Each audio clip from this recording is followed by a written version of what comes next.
I'm gonna start off with contouring the face of the nose.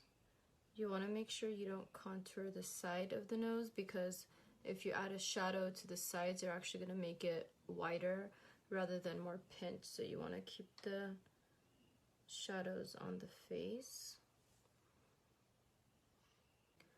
I'm going to cut the nose off on the tip right here to give it a little button. So I'm going to use the Huda Beauty face sculpting and shading brush. So this is the smaller side, and I'm gonna blend the contour with this brush.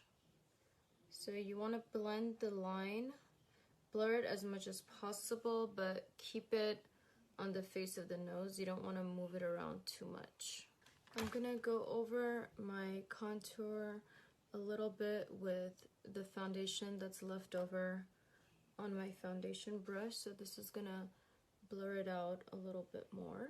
So now I'm gonna highlight the center of my nose. I'm using the Laura Mercier concealer, but you can also use a highlighter cream. That might be a little bit easier because concealer is more watery and highlighter cream is more pressed, so you kind of have more control over the product. I'm gonna blend with a beauty blender on the bottom of my eye, side of the nose.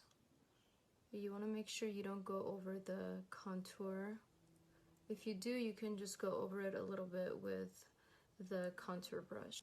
Now I'm gonna blend the concealer on the nose with the opposite side of my beauty blender.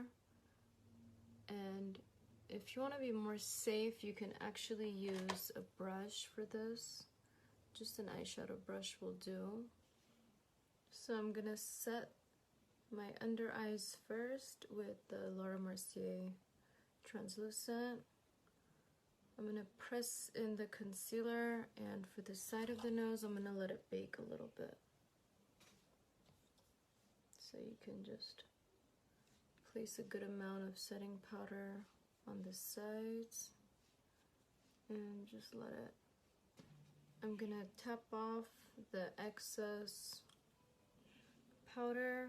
I left it on for about, I would say like 3 minutes. You don't want to leave it on for too long.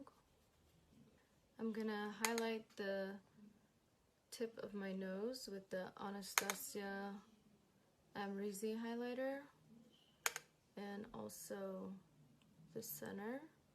So this is gonna give that bony look. Alright, here's the final look. Let me know what you guys think, and if you want to see any other tutorials.